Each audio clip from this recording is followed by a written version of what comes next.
All right. So what's up, y'all? So yeah, man, it's been a hell of a week of boxing, bro. As you guys know, we still got Terrence Crawford and Errol Spence coming up this weekend, and we just got done watching the Inoue versus Fulton fight. Going back to that Inoue and Fulton fight, I still see a lot of people, bro, trying to make excuses and shit. They're still trying to drag Inoue's name through the mud.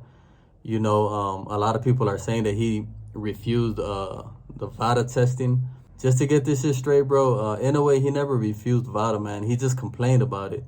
He made a complaint about it because they came to his house at 2 in the morning and woke up his family and everything to test him at 2 in the morning. So he complained about that, but he never refused VADA, man. I think that's a big mix-up that's happening, bro. A lot of people are taking him complaining about that shit as if him saying that he was neglecting VADA.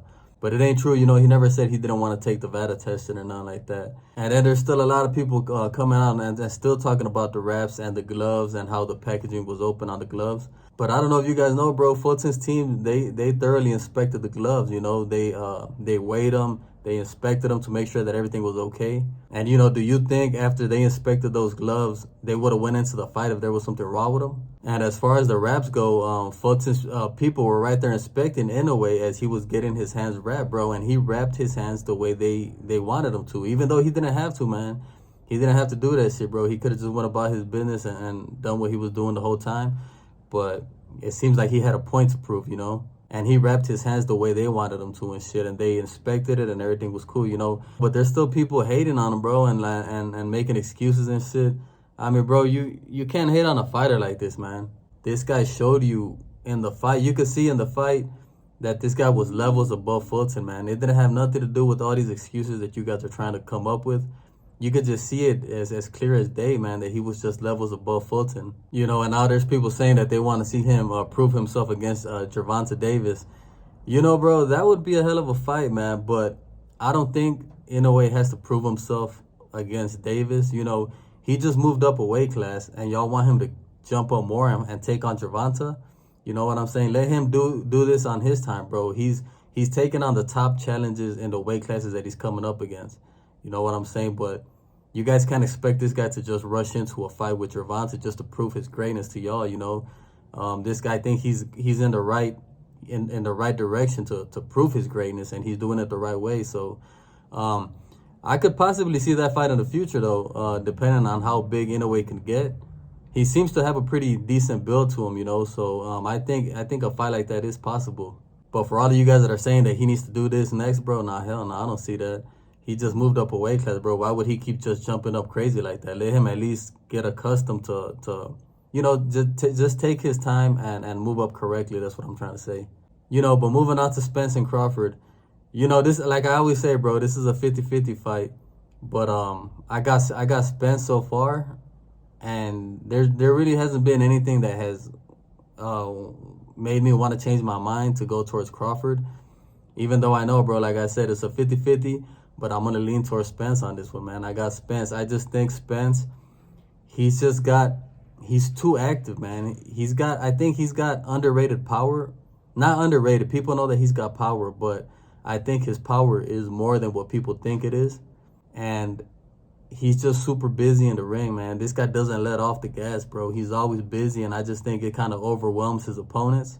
And I think Bud, I ain't trying to take nothing away from Bud, man. He's a hell of a fighter, but I just don't think his resume stacks up to Spence, or I don't think he's fought a fighter like Spence yet.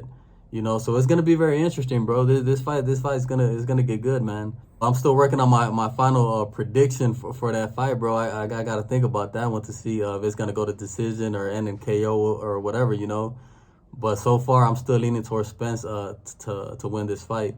But I know it ain't gonna be easy, bro. I think this fight I have a feeling we're gonna see like these guys hurt each other. You know what I'm saying? Like as these rounds go on, one fighter's gonna hurt the other one, then the other one's gonna come back.